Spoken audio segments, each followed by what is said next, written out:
I am really happy. Thanks so much, ATREE, for inviting me to give this talk. It's really a synthesis of the work I've been doing for the past 10 years, both in rural and urban areas across India, to think about how our social and ecological systems are really changing and where does climate change come within the story. And when we think about healthy, livable cities, when we think about food growing and all those problems actually that were laid out just before me, actually both the speakers before me, how do we think about what does it mean if we want to have inclusive urbanization, but also remembering that there is a vast rural landscape that India still holds, and trying to think about the connections between rural, urban, and peri-urban spaces. So the title of my talk is Growing Cities, Farmscapes Across Rural and Urban India. I guess the first thing I want to just start with is that while we think about environmental issues, we tend to forget about the social dimensions of these issues, and to recognize that India still is a country that houses a lot of people who are below the poverty line. There are deep inequities based on gender, caste, location, livelihood that we must understand. And this quote keeps on coming back to me from this book that John Rez and Amartya Sen write, where they say that India's growth story is so unequal, and it's really making the country look more and more like islands of California in a sea of sub-Saharan Africa. And I keep going back to that, both when I look at India as a whole, but then also if you look at pockets of regional development in India, you see that inequity being played out. And then finally, when you look at a city like Bangalore, or a Delhi, or a Mumbai, again you see that inequity play out within the cities that we live in as well. So that's just one of the, I think, the context that I want to have all of you keep in mind as I talk through. The second thing, of course, is that in our rural areas, there is, of course, and in our urban areas, but first talking about our rural areas, it's a system in flux. There are aspirations that are changing, there are new technologies that are coming up, and this whole push towards climate smart agriculture. There's a lot of, on the one end, Prime Minister talking about bringing drones to help with precision farming and better technology for high input or high value crops. And on the other side, there's a reality or a movement towards things like zero budget natural farming, traditional methods to growing food. So I think there is this simultaneous push towards becoming more technology intensive, but this reality of many farmers actually being left out of that technocratic vision of rural development and agrarian change. Of course, there's also the reality of climate change and increasing climate variability. My job, my daily work is always around looking at climate risks and differential vulnerability to climate risks. And there's no doubt really in my mind that climate change is one of the driving forces of uncertainty and risk in rural areas and agrarian livelihoods. So when I say climate risks, I'm talking about things like the heat waves and effects on crop yields, the just precarious rainfall really, and farmers not being able to take decisions that they were taking even a couple of years or decades ago. So there is this reality of precarity that exists. I don't have any fancy graphics. I have a lot of pictures from my field work to try and illustrate some of these things. So again, talking about the rural areas, along with the story of precarity related to climate change, there's also precarity related to other risks like market shocks, changing aspirations. And this is something I want to keep highlighting, because when you talk to farmers across India, and I've done a lot of work, of course, in Karnataka, but also Rajasthan, where I had done my PhD, where you really hear this repeated story of younger farmers or younger people in farming households not wanting to stay in farming. So the aspiration away from the farm and towards the city as education goes up, as agriculture becomes more risky, is something that comes up repeatedly. So recognizing this aspirational shift and how do we then deal with this when people move from rural to urban areas is something that's really critical. Of course, I mean, the other big shift is also, as I mentioned, around high-value crops. Here are some pictures of tomatoes from tomato farmers in Kolar, which is the neighboring district to Bangalore. And that year that I did field work there, it was, as has happened over and over again, we see in the news that these high-value crops, which are water-intensive, are so exposed to market shocks that they often are then, because there's a price drop, the farmers tend to have very low benefits from these crops and then also throw them along roadsides and things like that. So there's a huge amount of waste that happens because of this context of precarity, I think, rural areas are operating within. I guess the other thing that I want to really highlight is, while there is this environmental precarity, market-related, climate-related precarity, there is this idea of changing aspirations, but to recognize that these are not changing homogeneously based on what assets you have, what capacities you have, what gender you belong to, your caste and income and landholding size. There is a lot of difference in people's aspirations, what they want from life, but then also what they can do with meeting those aspirations. So that's another deep layer of difference that we see in our rural areas and across farming and non-farming households, which then sort of moves or pushes people to move towards peri-urban and urban areas. And finally, there's also a deep change in just how societies and norms around sharing and work burdens and things like that are shifting. So from some of the work that we have done across different climate hotspots, so the Sundarbans in East India, Karnataka and Maharashtra in West and South India, we see really that there's a shift away from common pool resources to more individualized ways of thinking about resources like water, soil, grasslands, trees, and so on. And that kind of shift, which is very, it's imperceptible, it's difficult to capture, it doesn't get caught in our statistics when we talk about agrarian change. This kind of shift from understanding resources as common and therefore protected by commonly held values and norms to thinking about resources as individual. I will dig my bore well and extract groundwater versus taking water from the communally held and managed and protected tank in the village, for example, really shifts the way the whole social ecological system works. And all of these are things that we have repeatedly been showing empirically, but somehow they get lost in the conversation of agrarian change. And then on the other side, of course, is these big, ugly, but also interesting cities that we live in, and this reality of the urban age where, excuse me, so many people now are living in cities, and the world now is more urban than rural if you look at just the numbers of people living in cities and urban areas, so larger metropolitan regions.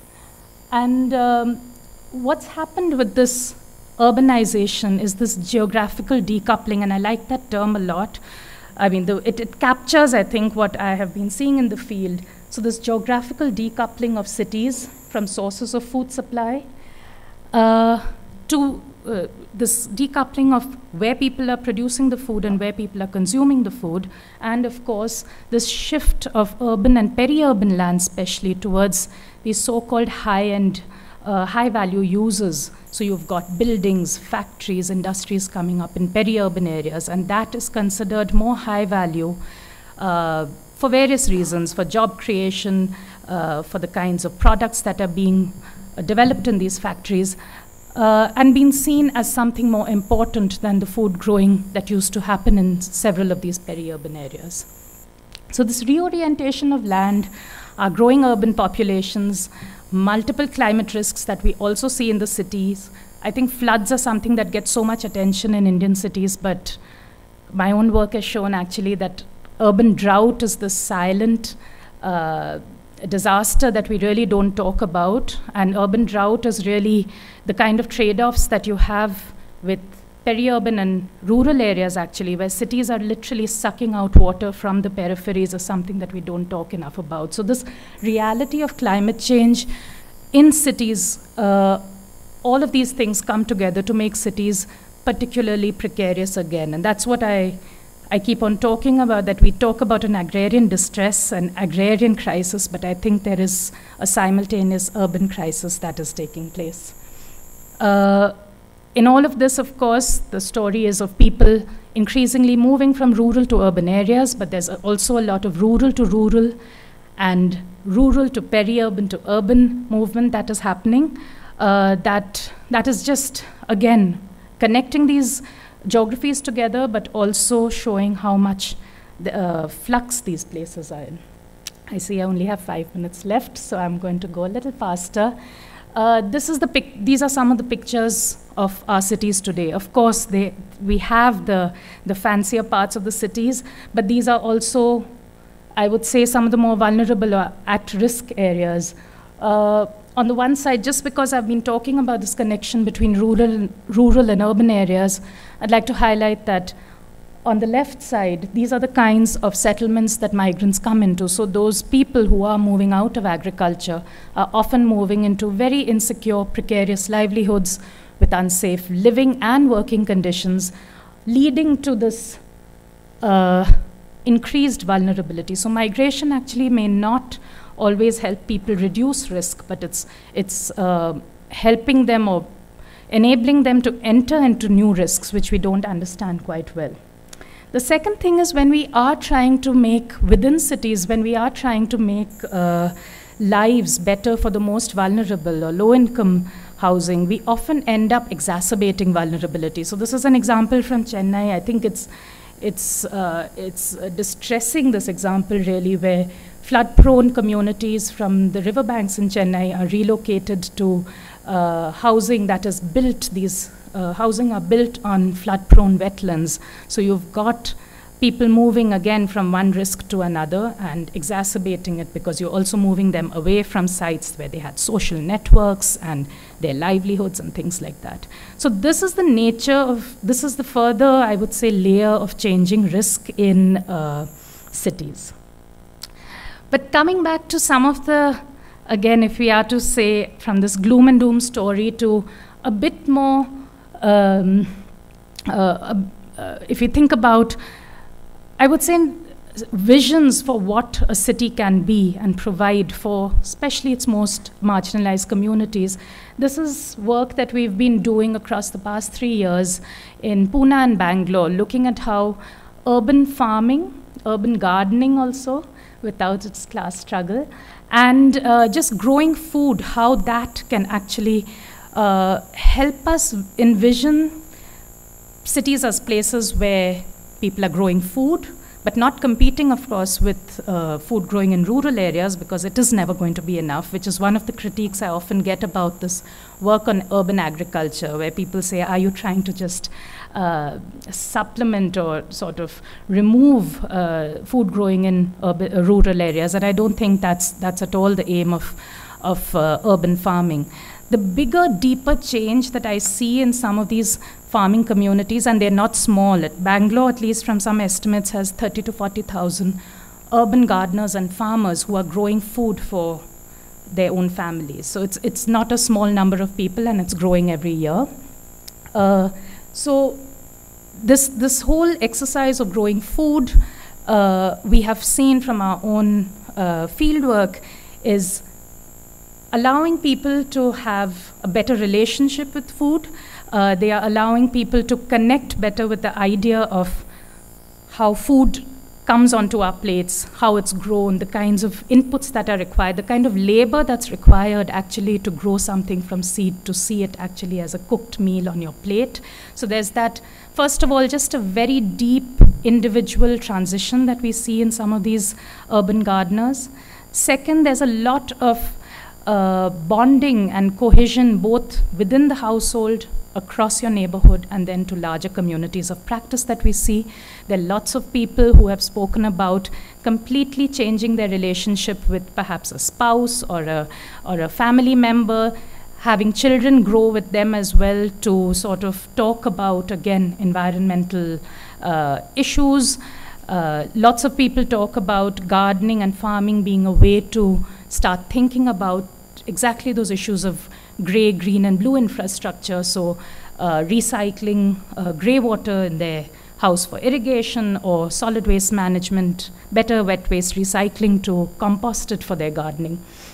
And while many people talk about this often being, I think, what's the term, the rich and the elite doing some of this gardening and sort of, it's a side hobby, but we actually see from a lot of interviews in both these cities that there's a huge movement in low-income settlements also, even with restricted space, to be able to grow food, growing food crops, but also medicinal plants and herbs and things like that. Lots of people grow things that are very meaningful to them, and they would grow for particular festivals. And I think there's that cultural and that cultural element to food growing that we tend to sort of ignore when we think about urban farming, just as the rooftops and the aquaponics and things like that. So overall, just to summarize, I guess, we are seeing these broad changes both across rural and urban areas. Both these areas are highly precarious, but there are these sort of shoots of change that in my mind, I think, suggest that we can have, I mean, I just took the example of urban gardening and farming as one thing, but there are various examples of how you can think about more decentralized solutions that are actually putting citizens at the center to think about transitions that enable healthier, happier, and more inclusive cities, I would say. And finally, I think what drives me the most, and I think a lot of people here, but it's something that we need to always keep at the core, is when we are thinking about the solutions and the scenarios that we are suggesting, what these are. So what kinds of visions for the future we are talking about? How are we doing that? And I think the first speaker's examples of these multi-stakeholder engagement events where you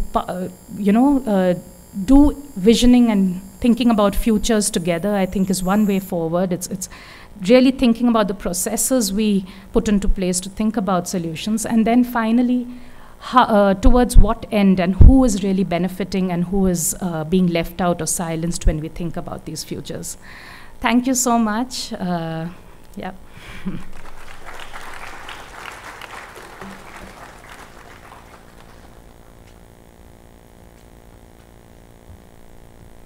Thank you so much, Chandni.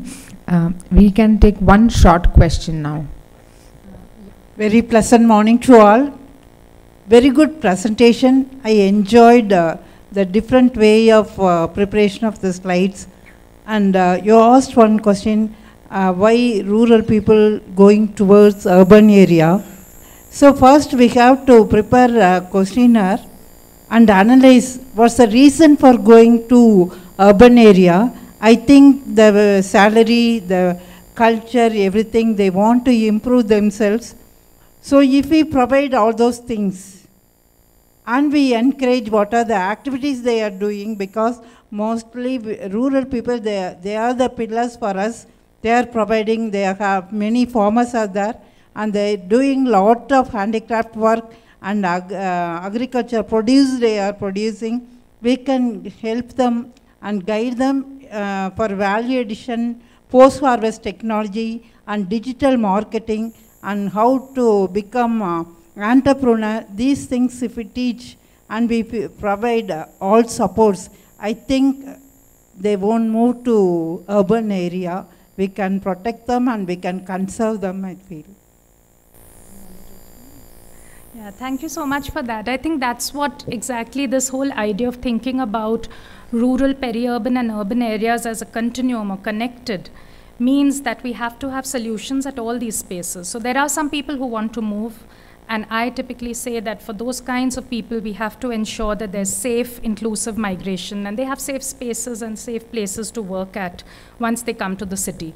But on the other side, there's a huge population that maybe doesn't want to move, as you're saying, or cannot move. Lots of women that I've spoken to in these farming households, they would choose to move. The male head of the family tends to, but the women aren't able to because of the norms around. They have to take care of the elders and the children in the family and so on. So for people who choose not to move or can't move, definitely we should have solutions at these areas where they are living. So improving agriculture in various ways, and I think even diversifying livelihoods, not only having agriculture, but perhaps other things as well, and enabling the system for that. But in the middle of all of this is this peri-urban messy space, which I feel often gets left out, and that's really the entry for many migrants into the city. So that's and the periphery, I mean, it's not always just the periphery of the city. It might even be parts within the city. And that's something I think we really need to think about when you think of solutions. But yeah, thank you so much for that.